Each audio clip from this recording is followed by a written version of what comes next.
ನಾನು evening blog ನಿಮ್ ಜೊತೆ ಶೇರ್ ಮಾಡೋಣ ಅಂತ ಹೇಳಿ.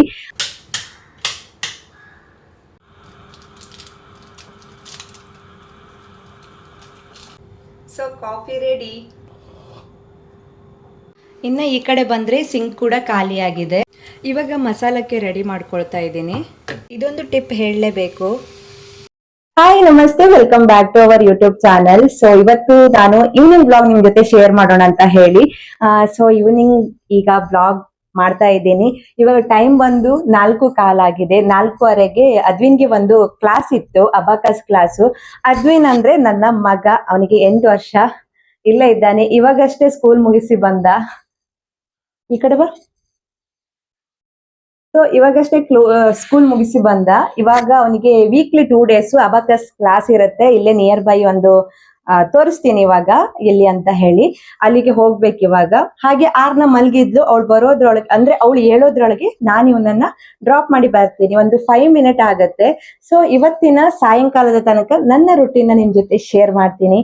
ಸೊ ಈ ಚಾನಲ್ ಅನ್ನ ಇನ್ನೂ ಯಾರೆಲ್ಲ ಸಬ್ಸ್ಕ್ರೈಬ್ ಮಾಡ್ಕೊಳ್ಳಿಲ್ಲ, ಸಬ್ಸ್ಕ್ರೈಬ್ ಮಾಡ್ಕೊಳ್ಳಿ. ಹಾಗೆ ನನ್ನ ಬ್ಲಾಗ್ ಇಷ್ಟ ಆದ್ರೆ ಪ್ಲೀಸ್ ಲೈಕ್ ಮಾಡಿ. ಹಾಗೆ ನಿಮ್ಮ ಅನಿಸಿಕೆಯನ್ನ ಕಾಮೆಂಟ್ ಬಾಕ್ಸ್ ಅಲ್ಲಿ ತಿಳಿಸಿ ಅಂತ ಹೇಳ್ತಾ ಬನ್ನಿ ಬ್ಲಾಗ್ ಸ್ಟಾರ್ಟ್ ಮಾಡೋಣ.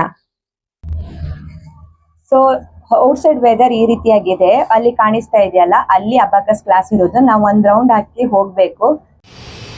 ಸೊ ಇದೇ ನನ್ನ ಬೈಕು. ಆಲ್ಮೋಸ್ಟ್ ನನ್ನ ಈ ಬೈಕು ಬರುತ್ತೆ ಬ್ಲಾಗಲ್ಲಿ. ಯಾಕಂದರೆ ಎನಿ ಟೈಮ್ ಈ ಬೈಕ್ ತಗೊಂಡು ತಿರುಗಾಡ್ತಾನೆ ಇರ್ತೀವಿ. ಅಂದರೆ ಸಣ್ಣ ಪುಟ್ಟ ಕೆಲಸಕ್ಕೆ ಹೋಗಬೇಕಾಗತ್ತಲ್ವ, ಅವಾಗೆಲ್ಲ ಈ ಬೈಕ್ ತೆಗೆದುಕೊಂಡು ಹೋಗ್ತಾನೆ ಇರ್ತೀನಿ. ಬನ್ನಿ ಒಂದು 2-3 ಮಿನಿಟಲ್ಲಿ ಅದ್ವಿನ್ನ ಬಿಟ್ಟು ಬರೋಣ. ಆರ್ನ ಒಬ್ಬಳೇ ಇದ್ದಾಳೆ ಮನೆಯಲ್ಲಿ. ಈಗಷ್ಟೇ ಆರ್ನ ಬಿಟ್ಟು ಬಂದೆ. ಟೈಮ್ ಬಂದು 4:15 ಆಗ್ತಾ ಬಂತು. ಇವಾಗ ನಾನು ಅವನು ಬರೋದ್ರೊಳಗೆ, ಅವನು 6 ಗಂಟೆಗೆ ಬರ್ತಾನೆ. 6 ಗಂಟೆಗೆ ಕ್ಲಾಸ್ ಮುಗಿಯುತ್ತೆ, ನಾವು ಹೋಗಿ ಕರ್ಕೊಂಡು ಬರಬೇಕು. ಅಷ್ಟರೊಳಗಡೆ ಒಂದು ಕಾಫಿ ಮಾಡಿ ಕುಡಿದು ಅಡುಗೆನ ಸ್ಟಾರ್ಟ್ ಮಾಡಬೇಕು. ಅಡುಗೆ ಬೇಗ ಆಗಬೇಕು, 6 ಗಂಟೆ ಒಳಗೆ ಆಗಬೇಕು. ಯಾಕಂದರೆ ಹಸ್ಬೆಂಡ್ ಇವಾಗ ಬರ್ತಾರೆ, ಅವರು ಬೇಗ ಊಟ ಮಾಡಿ ವಾಕಿಂಗ್ ಹೋಗ್ತಾರೆ. ಮುಂದೆ ನಿಮಗೆ ಹೇಳ್ತೀನಿ ನಮ್ಮ ರುಟೀನ್ ಹೇಗಿರುತ್ತೆ ಅಂತ ಹೇಳಿ. ಸೊ ನಮ್ಮ ಮನೆಯಲ್ಲಿ 7:15 ಒಳಗೆ ಊಟ ಮುಗ್ದಿರುತ್ತೆ. ಸೊ ಬನ್ನಿ ಈಗ ಅಡುಗೆ ಮನೆಗೆ ಹೋಗೋಣ.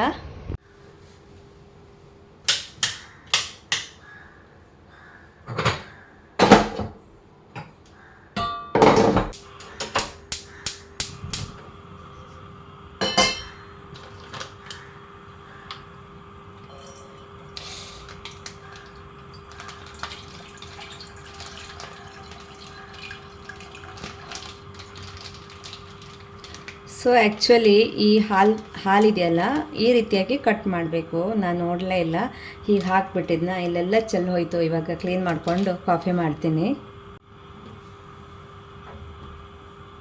ಸೊ ಈ ರೀತಿಯೆಲ್ಲ ಆದಾಗ ಅವಾಗವಾಗಲೇ ಕ್ಲೀನ್ ಮಾಡ್ಕೋಬೇಕು.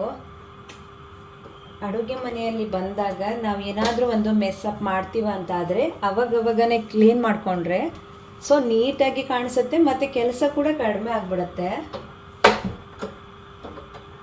ಇನ್ನೇ ನಾನು ಬ್ಲಾಗ್ ಮಾಡಬೇಕಾದ್ರೇ ಈ ರೀತಿ ಎಲ್ಲ ಟಿಪ್ ಇದ್ದರೆ ಹೇಳ್ತೀನಿ. ಸೊ ನಾನು ಯಾವ ರೀತಿಯಾಗಿ ಫಾಲೋ ಮಾಡ್ತೀನಿ ಅನ್ನೋದನ್ನು. ನನಗೆ ಯಾವಾಗಲೂ ಅಡುಗೆ ಮನೆ ನೀಟಾಗಿ ಇರಬೇಕು. ಒಮ್ಮೊಮ್ಮೆ ನಾನು ಕೂಡ ಇದೇ ರೀತಿಯಾಗಿ ಮೆಸ್ಸಿ ಮಾಡ್ತೀನಿ. ಸೊ ಆ ತಕ್ಷಣವೇ ಕ್ಲೀನ್ ಮಾಡಿ ಇಟ್ಕೋತೀನಿ. ಸೊ ಶುಗರ್ ಹಾಕ್ಕೊಳ್ತಾ ಇದ್ದೆ. ಶುಗರ್ ಸ್ವಲ್ಪ ಕಡಿಮೆನೇ ಕುಡಿತೀವಿ. ಇದು ಮಕ್ಕಳಿಗೋಸ್ಕರ ಮಾಡ್ತಾ ಇದ್ದೇನೆ, ಅದರಲ್ಲಿ ನಾನು ಸ್ವಲ್ಪ ಕುಡಿಯೋಣ ಅಂತ ಹೇಳಿ ಅಷ್ಟೇ. ಇನ್ನು ಇದು ಕಾಫಿ ನಾನು ಈ ರೀತಿ ಪ್ಯಾಕೆಟನ್ನು ತಂದಿಟ್ಕೊಳ್ತೀನಿ, ಇಲ್ಲಾಂದರೆ ಗಟ್ಟಿ ಆಗಿಬಿಡುತ್ತೆ. ಸೊ ಇವಾಗ ಚಳಿಗಾಲ ಆಗಿರೋದ್ರಿಂದ ಅವಾಗವಾಗ ಮಾಡ್ತಾ ಇರ್ತೀನಿ ಅಷ್ಟೇ. ಈ ರೀತಿ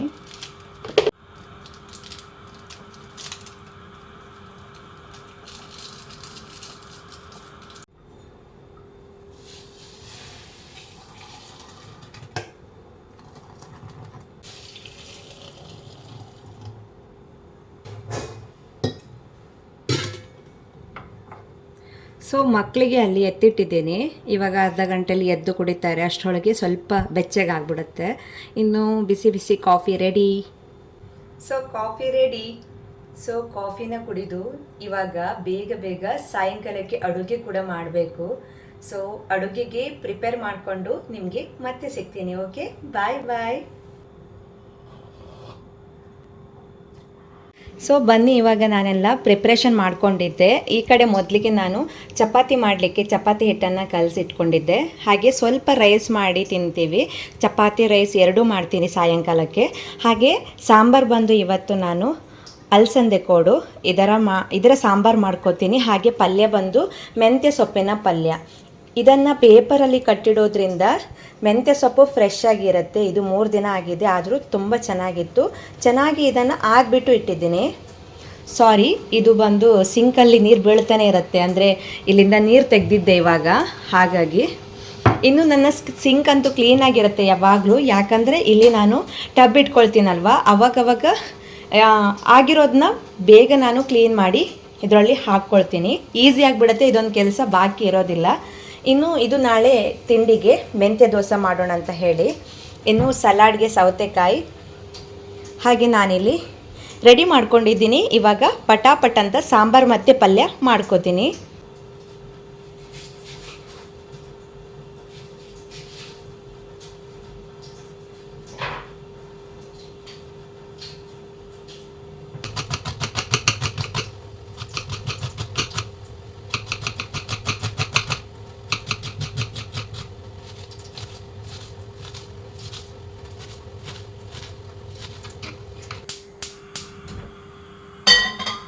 ಸೊ ಮೆಂತ್ಯ ಸೊಪ್ಪು ಮಾಡಲಿಕ್ಕೆ ನಾನಿಲ್ಲಿ ಕಡಾಯಿ ಇಟ್ಕೊಂಡಿದ್ದೆ. ಕಡಾಯಿಗೆ ಸ್ವಲ್ಪ ಎಣ್ಣೆ ಹಾಕ್ಕೊಂಡೆ. ಇದು ಕೊಕೊನಟ್ ಆಯಿಲು. ನಾನು ಮನೆಯಲ್ಲಿ ಕೊಕೊನಟ್ ಆಯಿಲನ್ನೇ ಯೂಸ್ ಮಾಡೋದು. ಸ್ವಲ್ಪ ಎಣ್ಣೆ, ಸ್ವಲ್ಪ ಜೀರಿಗೆ, ಕಟ್ ಮಾಡ್ಕೊಂಡಿರುವಂತಹ ಬೆಳ್ಳುಳ್ಳಿ, ಈರುಳ್ಳಿ ಮತ್ತು ಹಸಿಮೆಣಸು.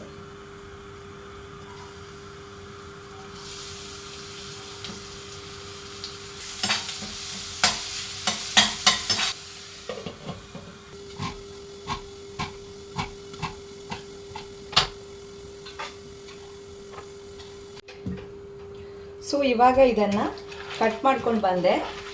ಚೆನ್ನಾಗಿ ಇದನ್ನು 2-3 ಸಲ ವಾಶ್ ಮಾಡಿದ್ದೀನಿ. ಇವಾಗ ನೀರನ್ನು ಬಸಿದು ಈ ರೀತಿ ಹಿಂಡಿ ಇದಕ್ಕೆ ಹಾಕ್ಕೊಳ್ತೀನಿ.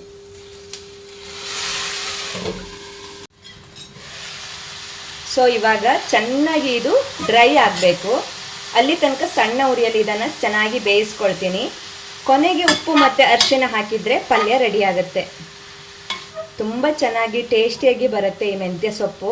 ವಾರದಲ್ಲಿ 1 ದಿನ ಆದರೂ ಮಾಡೇ ಮಾಡ್ತೀನಿ ನಾನು.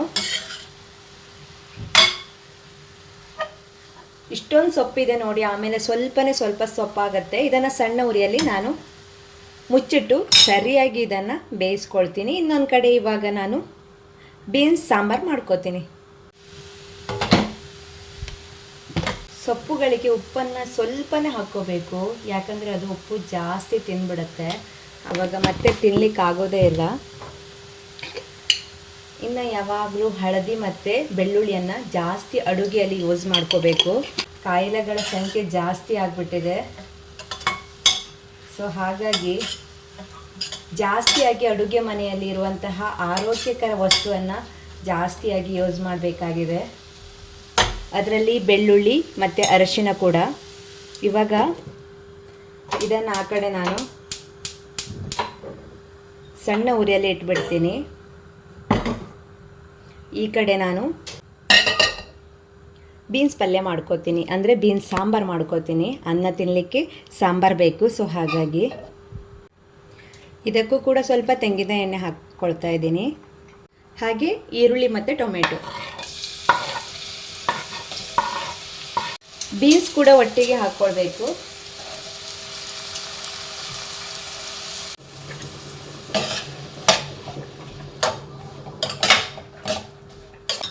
ಸೊ ಸ್ವಲ್ಪ ಉಪ್ಪು ಮತ್ತು ಹಳದಿ ಪೌಡರನ್ನು ಹಾಕಿ ಎಣ್ಣೆಯಲ್ಲೇ ಇದನ್ನು ಬೇಯಲಿಕ್ಕೆ ಇಡ್ತೀನಿ.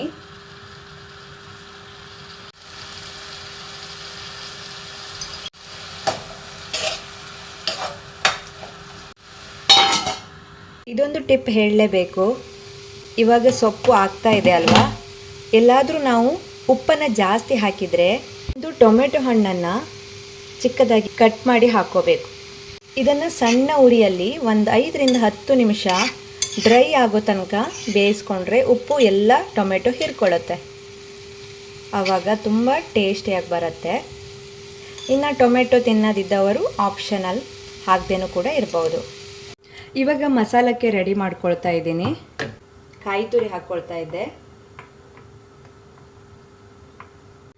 ಇದಕ್ಕೆ ನಾನು ಬೆಳ್ಳುಳ್ಳಿ, ಕೊತ್ತಂಬರಿ ಪೌಡರ್ ಹಾಕ್ಕೊಳ್ತಾ ಇದ್ದೀನಿ, ಬೀಜ ಕೂಡ ಹಾಕೋಬಹುದು. ಸ್ವಲ್ಪ ಜೀರಿಗೆ, ಖಾರಕ್ಕೆ ನಾನಿಲ್ಲಿ ಅಚ್ಚ ಖಾರದ ಪೌಡರನ್ನು ಯೂಸ್ ಮಾಡ್ಕೊತಾ ಇದ್ದೀನಿ. ಇದು ತುಂಬ ಖಾರ ಇದೆ, ಸೊ ಹಾಗಾಗಿ ಇಷ್ಟೇ ಯೂಸ್ ಮಾಡ್ಕೊಂಡಿದ್ದೆ. ಇದನ್ನು ನೀರನ್ನು ಹಾಕಿ ರುಬ್ಕೊಂಡು ಬರ್ತೀನಿ. ಇವಾಗ ಆಲ್ಮೋಸ್ಟ್ ತರಕಾರಿಗೆ ನಾನು ಮಸಾಲವನ್ನು ಇದೇ ರೀತಿಯಾಗಿ ರೆಡಿ ಮಾಡ್ಕೊಳ್ತೀನಿ.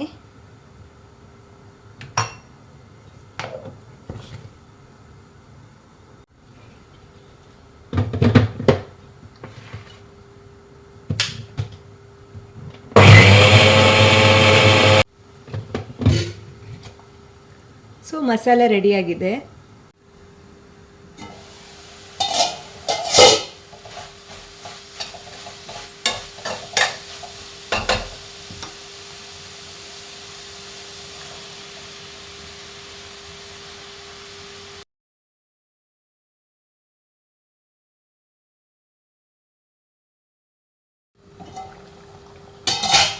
ಸ್ವಲ್ಪ ಕೊನೆಗೆ ಕಸೂರಿ ಮೇಥಿ ಹಾಕ್ಕೊಳ್ತಾ ಇದ್ದೀನಿ. ಕೊತ್ತಂಬರಿ ಸೊಪ್ಪು ಕೂಡ ಹಾಕೋಬಹುದು, ನಾನು ಜಾಸ್ತಿಯಾಗಿ ಕಸೂರಿ ಮೇಥಿನೇ ಹಾಕ್ಕೊಳ್ಳೋದು.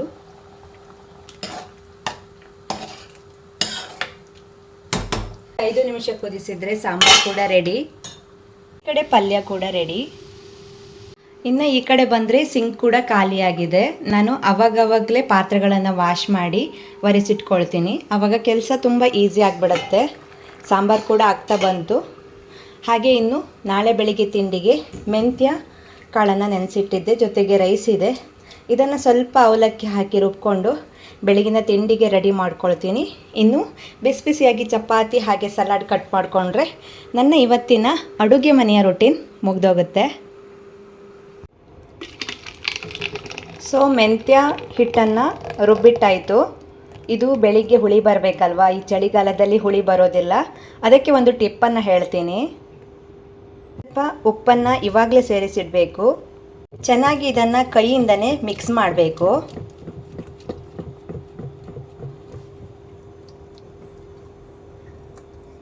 ಇಲ್ಲಿದೆ ನೋಡಿ ಟಿಪ್. ಇದು ಬಂದು ಬ್ಯಾಡಿಗೆ ಮೆಣಸು. ಒಣಮೆಣಸನ್ನು ಇದರ ಮೇಲ್ಗಡೆ ಹಾಕಿ ಇದನ್ನು ಮುಚ್ಚಿಡಬೇಕು. ತುಂಬ ಚೆನ್ನಾಗಿ ವರ್ಕ್ ಆಗುತ್ತೆ. ಬೇಕಾದರೆ ಒಮ್ಮೆ ಟ್ರೈ ಮಾಡಿ. ಇವಾಗ ಇದನ್ನು ಮುಚ್ಚಿಟ್ಟು ಒಂದು 8 ರಿಂದ 9 ಗಂಟೆ ಬಿಟ್ಟರೆ ಚೆನ್ನಾಗಿ ಹುಳಿ ಬರುತ್ತೆ. ನಾನು ಲಾಸ್ಟ್ ಟೈಮ್ ಉದ್ದಿನ ಹಿಟ್ಟಿಗೆ ಇದೇ ರೀತಿ ಟ್ರೈ ಮಾಡಿದ್ದೆ, ಚೆನ್ನಾಗಿ ಹುಳಿ ಬಂದಿತ್ತು. ಸೊ ಇವಾಗ ಮೆಂತ್ಯ ಹಿಟ್ಟು ನೋಡೋಣ ನಾಳೆ. ಇನ್ನು ಇದು ಹುಳಿ ಬಂದಿದೆಯೇ ಇಲ್ಲ ಅಂತ ನೋಡಲಿಕ್ಕೆ ನಾಳಿನ ವ್ಲಾಗನ್ನು ನೋಡಿ. ಸೊ ಅಡುಗೆ ಮನೆ ಕೆಲಸ ಆಯಿತು. ಸೊ ಸಂಜೆ ಇವಾಗ ಅಜ್ವಿನ್ ಬರೋ ಟೈಮ್ ಆಯಿತು. ಆರ್ನ ಕೂಡ ಎದ್ದಿದ್ಲು, ಸ್ವಲ್ಪ ಹೊತ್ತು ರೆಸ್ಟ್ ಮಾಡ್ತಾಳಂತೆ. ಈಗ ಅವನನ್ನು ಹೋಗಿ ಕರ್ಕೊಂಡು ಬರ್ತೀನಿ.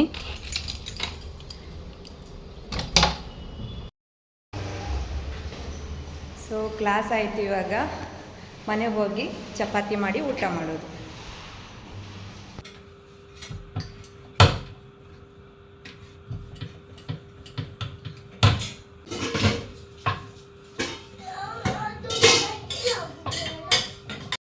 ಹಸ್ಬೆಂಡ್ ಕೂಡ ಬೇಗ ಬಂದಿದ್ದರು. ಇವಾಗ ಬೇಗನೆ ಊಟ ಮಾಡ್ತಾಯಿದ್ವಿ. 6 ಗಂಟೆಯಿಂದ 7:15 ಒಳಗೆ ನಮ್ಮದು ಊಟ ಆಗುತ್ತೆ. ಯಾಕೆ ಅಂತ ನಾನು ಮುಂದೆ ಬರುವ ವ್ಲಾಗಲ್ಲಿ ಹೇಳ್ತೀನಿ. ಸೊ ನಂತರ ನಾವು ಏನು ಮಾಡ್ತೀವಿ ಅಂತ ಹೇಳಿ. ಸೊ ಹೊರಗಡೆ ನೋಡ್ಬೋದು. ಹಾಗೆ ಮಕ್ಕಳು ಕೂಡ ಆಟ ಆಡಲಿಕ್ಕೆ ಹೋಗಿದ್ರು. ನಾನಿವಾಗ ಒಂದು ಅರ್ಧ ಗಂಟೆ ವಾಕ್ ಮಾಡಿಬಿಟ್ಟು ಇಲ್ಲಿ ಫೋಟೋಶೂಟ್ ಆಗ್ತಾಯಿದೆ ನೋಡಿ.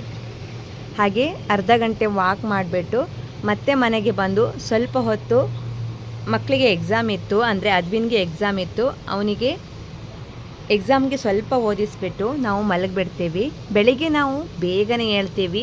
ಮುಂದಿನ ವ್ಲಾಗಲ್ಲಿ ಬೆಳಗಿನ ರುಟೀನ್ ಕೂಡ ಶೇರ್ ಮಾಡ್ತೀನಿ. ಆಲ್ರೆಡಿ ಒಂದು ರುಟೀನ್ನ ಶೇರ್ ಮಾಡಿದ್ದೀನಿ.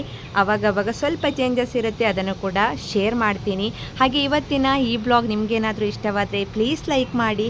ಅನಿಸಿಕೆಯನ್ನು ಕಮೆಂಟ್ ಬಾಕ್ಸಲ್ಲಿ ಮರೆಯದೆ ತಿಳಿಸಿ. ನಿಮ್ಮ ಕಮೆಂಟ್ ನನಗೆ ಇಷ್ಟವಾಗುತ್ತೆ, ಹಾಗೆ ಮೋಟಿವೇಶನ್ ಕೂಡ ಆಗುತ್ತೆ. ಮುಂದೆ ಬರುವ ವ್ಲಾಗಲ್ಲಿ ನಿಮ್ಮ ಮೆಸೇಜ್ ಕೂಡ ಓದಿ ಹೇಳ್ತೀನಿ.